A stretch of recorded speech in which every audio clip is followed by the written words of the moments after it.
Not many will tell you this, but it is time to get rid of the United States of America. I mean, it is time for us to get rid of its currency. It is time to get rid of dollars and revert back to the gold standard. Let me explain why. Hi and welcome to TFI English, the national socio-political analysis arm of the TFI Media Group. I'm your host Rupinva and I'm here to tell you why the world needs to go back to the gold standard instead of petrodollars. So let's begin. World War II gave the United States of America an opportunity like no other. The US was the only country that emerged richer and stronger after the war. It did not have to rebuild its infrastructure and its economy was booming. How so? Washington and its allies developed the Bretton Woods Agreement after World War II. According to this agreement, all national currencies were valued in relation to the US dollar.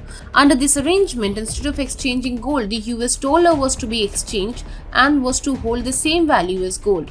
Then came the petrodollar system. Since the dollar had become the world's reserve currency as well as the benchmark, crude oil transactions were undertaken using dollars. The windfall which emerged for countries in the Gulf after the oil boom was simply so large that they had to take the money out of their own countries to put in the Wall Street. Many countries are now whispering the question, why should the United States currency be the standard around the world? Why should petrodollars be the dominant mechanism by which oil is bought and sold? Why should one currency be made so strong that any significant fluctuations in its value can turn the world economy upside down? Finally, why should the focus of all countries be towards ensuring that the stability of the US dollar is maintained? But the most important factor which should make the world depart from the petrodollar system is that an abandonment of the same will bring the gold standard back to life. Each currency will be pegged to the value of gold. For example, the value of 1 rupee will be measured against the cost of 1 ounce of gold instead of the value of 1 US dollar. Given how the world economy has come to be centered around the dollar, making the United States a financial hegemon, it is the time for gold standard to be adopted once again. The gold standard is a monetary system where a country's currency or paper money has a value directly linked to gold. With the gold standard, countries agreed to convert paper money into a fixed amount of gold. Recently, the Russian central bank announced that it will put the ruble on a gold standard. The bank pegged 1 gram of gold to 5,000 rubles. When a country is backed by gold rather than the US dollar, it becomes more stable and stronger. Russia's move to embrace the gold standard is very significant as it can potentially lead to many countries reviving the millennia-old system. The gold standard has many advantages. First of all, it prevents both inflation as well as deflation. It makes the fiscal environment in a country very stable, often leading to high employment rates.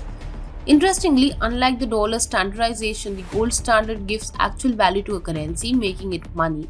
It runs polarly opposite to the concept of a fiat currency, in which the value of money is merely promised and not actually accounted for. The gold standard also stabilizes prices and foreign exchange rates. Prior to the acceptance of the dollar as a global currency, international trade was settled using physical gold. Nations with trade surpluses accumulated gold as payment for their exports, while those with trade deficits saw their gold reserves getting depleted. Russia had a massive pool of $630 billion in foreign reserves. A significant portion of these reserves was in dollars. So, when the sanctions came down on Moscow, a bulk of its forex reserves was rendered worthless. That is a major problem with the internationalization of the dollar. It gives disproportionate power to one man in the White House to control the world economy and the fate of entire countries. The realization is beginning to dawn on many countries. They now realize that they have vested too much power in the hands of the United States and that it is the time for a change. The gold standard is the best way to move forward, and of course, in the long run, it can be replaced with an even better system. The primary objective of all countries, however, must be the de-dollarization of their economies.